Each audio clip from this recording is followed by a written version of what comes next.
Idioms. They make our life really interesting. In fact, when we communicate using idioms, not only does it sound like a very enriched form of delivery of content, but it also, heightens the interest level of the listener as to what is it exactly that this individual is trying to convey. Because the choice of words seems so very elegant and yet often very easy to understand and comprehend what is it that we are trying to convey. So today I would love to introduce you to a world of idioms which can make for interesting wordplay. Weddings are an expensive affair these days. In fact, I've often heard the parents of the bride, or for that matter, even the groom, lament these days that they find everything exorbitantly priced and they actually have to pay through their nose for some of these things.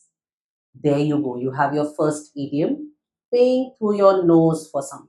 So if I am going to use that expression, I'll say, I had to pay through my nose for this. My nose. Okay. So if I purchase a very expensive iPhone, or for that matter, if I decide to make a heavy investment in something, I will say, I had to pay through my nose for this particular product or this particular piece that I own today. Okay, let's take some alternative ways to say expensive, and those are idioms too. For instance, if you decide to enroll your child in a very extensive program, which also happens to be an expensive program, then you will end up saying, he really wanted to sign up for this program, so I had no choice. I had to break the bank. Break the bank essentially means that your savings got depleted simply because you ended up paying a very heavy price for something which possibly deserved it or not. But break the bank is the phrase which you use for an expensive item. What? 1 lakh for a lehenga for a wedding? Really? That's quite exorbitant. Or I can also say, this sounds like daylight robbery. Daylight robbery is another phrase to say something is extremely steep, okay, or extremely expensive, or it's pricey for that matter. Okay, so interesting idiom to use, daylight robbery. A watched pot never boils.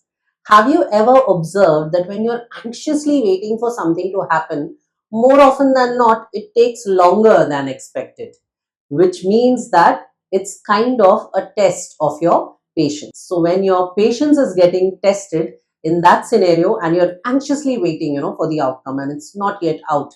So you can say a watched pot never boils. Jaishankar, I would say, has the patience of a saint.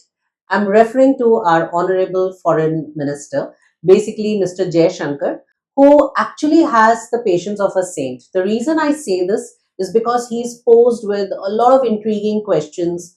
Often they are, also accusing, or, they are insinuating something which, probably we are not guilty of. So very often you have to, as a diplomat, he needs to exercise patience to its hilt so that people don't get him, all riled up and worked up. So I would say he answers each and every question with a lot of panache and a great degree of patience. So he has the patience of a saint. Very often, people tell us, wait, don't hurry up. These are expressions, indicating we need to show patience. Instead, they can also say, sit tight or hold your horses. Okay? Hold your horses means be patient. Don't get all worked up and impatient. Or sit tight means wait, it'll happen.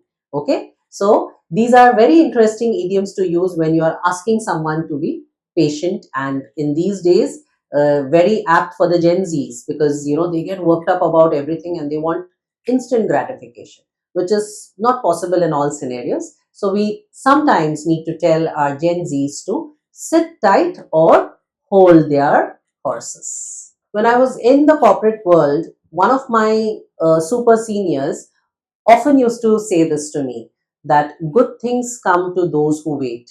It was probably because I was inherently impulsive, always, waiting for things to happen almost instantly. So he used to tell me that good things come to those who wait. I think it taught me to exercise, patience, and it taught me how to sit tight while I wait for things to unfold and to see, things fructify. So basically, good things come to those who wait. Patience is also associated with not celebrating before time. So they say that things can change in the last ball of the last over. So we should not actually be counting our chickens before they hatch. So things can change at the nth hour, and we should be prepared for that. So good things come to those who wait, and certainly don't count your chickens before they hatch. If you think that this is it, that's all we have to offer, then you're absolutely mistaken. We have a wide range of offerings even through our courses. So I would urge each one of you to reach out to us. We've shared our coordinates in the video. Go ahead, connect with us, and we'll be happy to extend our courses to each one of you so that you can elevate your language skills by being a part of our wonderful student base. Thank you so much for your time in watching this entire lesson. I'm sure it was worthwhile. Go ahead and enjoy all the lessons that we offer to you week on week on week. Happy learning.